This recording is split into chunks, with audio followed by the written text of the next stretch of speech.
Hello Golden State Warriors fans, we are here once again to bring you the latest news related to our team, and I would like to emphasize how committed we are to improving our performance to achieve great results. Before we dive into this intriguing news, I kindly request you to show your support by clicking the like button, and if you are not yet subscribed to our channel, I invite you all to join us on an exciting journey. Remember to turn on notifications so you don't miss anything. Draymond Green shares what he noticed about Stephen Curry on the Warriors bench. With their 117-110 loss in Game 4, the Golden State Warriors are now just one game away from elimination in the Western Conference semifinals. It's been a hard-fought series, made even tougher by the absence of their heartbeat, Stephen Curry, who has played just 13 minutes this entire series due to a lingering thigh strain. Curry's presence may be missing on the court, but make no mistake, he's still very much involved. From the bench, he's doing what he can, offering guidance, energy, and leadership in any way possible. And according to Draymond Green, it hasn't gone unnoticed. Steph's not just sitting there quietly, Green told reporters after Game 4. He's talking, he's communicating with everybody. Right now, he's kind of like a bridge between the coaches and the players. But Green also revealed something more telling, something that speaks to Curry's competitive fire. You can see it in him. He's restless. At one point, he picked up a ball and started dribbling. He wanted to shoot. He's itching to get back out there, Green said with a knowing smile. He's as engaged as he possibly can be, but you can feel the frustration. Curry's voice, even in silence. The Warriors know that unless they find a way to win 3 straight games against a red-hot Minnesota Timberwolves squad, their season ends here. And with Curry likely sidelined for Game 5 as well, questions have swirled about how he's handling being forced to watch from the sidelines. Longtime teammate Kevin Looney echoed Green's thoughts, painting a picture of a man doing everything he can to lead, even when his body won't let him do it on the floor. Steph is still Steph, Looney said. You can see it's killing him not to be out there. But he's staying upbeat. He's bringing the same energy, the same leadership. He's still coaching us, still the guy everyone looks to. Looney added, he's trying to keep it positive, but we all know how hard it is for him. This team means everything to him. No rushing the return. There have been whispers about a possible return for Curry if the series stretches to a Game 6, but nothing is guaranteed. And at this stage of his career, with his legacy already secured and his body requiring more care, a premature return from a muscle strain could do more harm than good. As much as he wants to help his team now, the smarter play might be looking at the bigger picture, full recovery and a renewed push for a title next season. The Warriors know this. So does Steph. Still, his impact, even in street clothes, is undeniable. In a playoff run filled with challenges, the image of Curry on the sideline, eyes locked in, voice steady, heart still fully in the fight, reminds everyone what leadership really looks like. And if Game 5 is the final chapter of this season, the Warriors will know that their captain, even grounded, never stopped leading.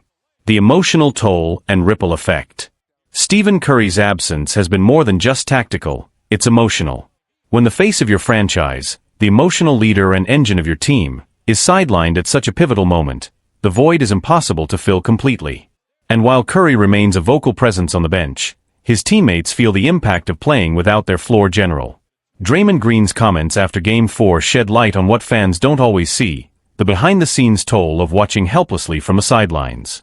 He's doing everything he can, talking, encouraging, coaching, but you can tell it's tearing him up inside, Green said.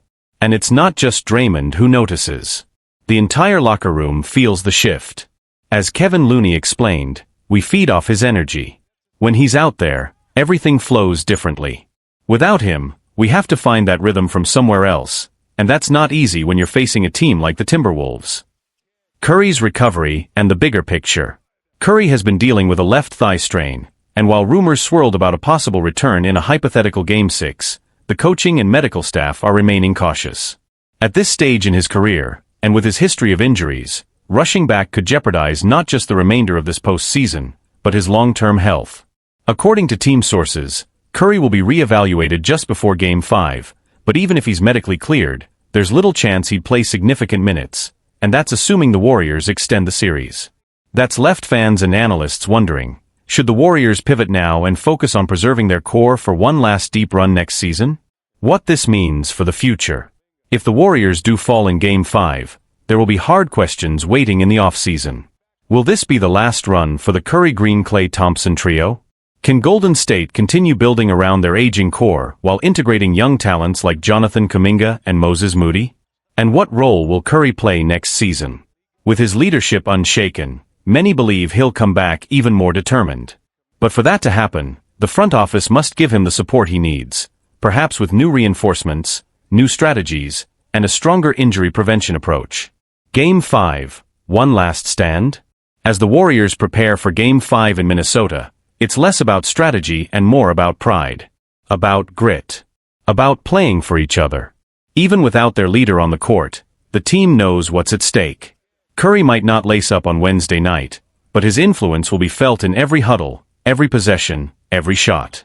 And whether this is the end of the road for this version of the Warriors, or just another chapter in their storied dynasty, one thing is certain. Stephen Curry's spirit never left the court. Draymond Green opens up about Warriors' halftime talk on Anthony Edwards after Game 4 showdown. Anthony Edwards didn't just make his presence felt in Game 4, he completely stole the spotlight. The Minnesota Timberwolves star lit up the Golden State Warriors with a phenomenal performance that had his opponents doing something rare, openly talking about him at halftime. He was hitting tough shots, no doubt, Draymond Green said post-game, reflecting on the locker room conversation.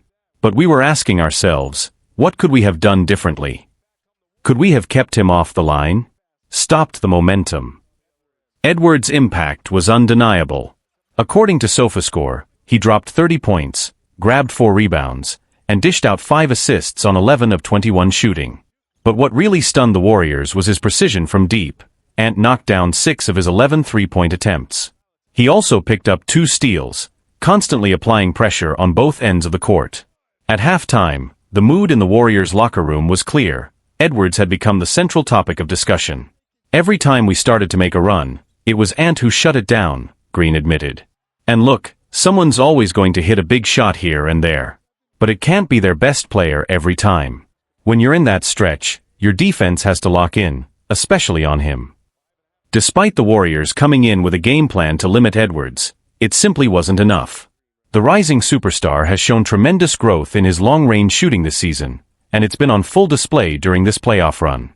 His improved volume and efficiency from beyond the arc have made him a nightmare to guard, something even a defensive veteran like Green acknowledged. It's not just one guy's responsibility, Green said. Stopping a player like that, it takes all 5 guys locked in. It's a team effort. And the truth is, when we get a run going, we've got to commit even harder on defense. That's where we've got to be better. Green continued, emphasizing how Edwards' growth as a shooter has elevated him to a different tier. He's special. You can see the work he's put in to expand his range, and when you combine that with his explosiveness, his rhythm, his confidence, it makes him really tough to stop. If the Warriors want to claw their way back from a 3-1 series deficit, slowing down Edwards has to be priority number 1. Interestingly, the only game Golden State managed to win in the series so far was the one where Edwards shot just 20% from 3.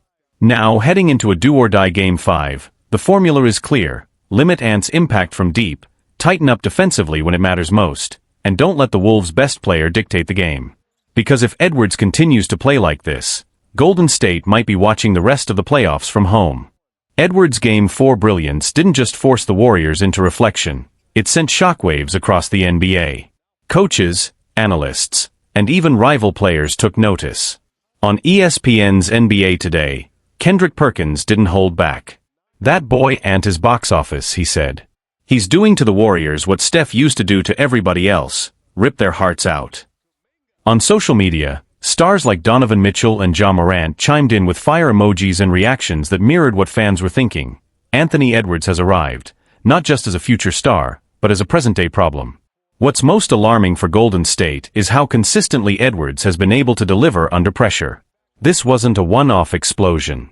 This was Edwards putting together back-to-back 30-point performances in a high-stakes series, and doing it with poise, range, and control. The Warriors' defensive identity, once defined by discipline and rotations, looked increasingly shaky as Ant dissected every coverage thrown at him. Whether it was drop coverage, switches, or traps, he found a way to break through. And with Julius Randle continuing to dominate mismatches and McDaniels controlling the glass, the Wolves have become more than just Edwards and hope. They're playing like a team built to win now. For Golden State, The concern runs deeper than just losing a game, it's about losing their edge. The locker room felt heavy after Game 4. No shouting. No fire. Just the quiet acknowledgement that something fundamental is off. Steph Curry's absence hurts, no doubt. But the larger issue is how reliant the Warriors have become on him to cover all flaws, offensively, emotionally, and even culturally. This team has always had its identity through Steph, one anonymous Western Conference scout noted. When he's not on the floor, it's like watching a band without its lead singer.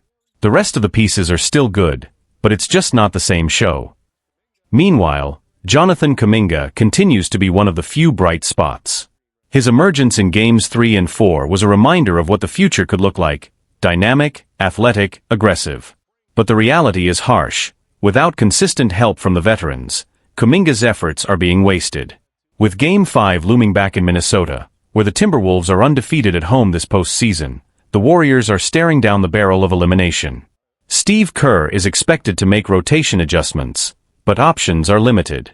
Buddy Hield has failed to find rhythm. Gary Payton too has been tentative.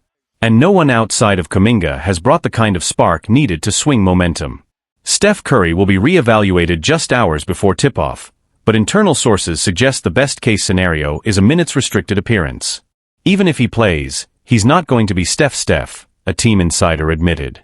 And that's the dilemma. This Warriors team, once known for its joy, rhythm, and relentless execution, now looks hesitant, reactive instead of proactive. And against a young, fearless team like the Timberwolves, that hesitation is deadly. Back in Minnesota, fans are already preparing for what could be a franchise-defining moment: the chance to eliminate the Warriors and advance to the Western Conference Finals. For a franchise that has long lived in the shadows of the West's elite, it's a potential torch-passing moment. As for the Warriors, they're fighting for survival, and maybe for the last time as we know them.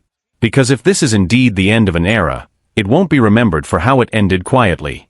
It'll be remembered for how a 22-year-old named Anthony Edwards lit the fire that burned it down.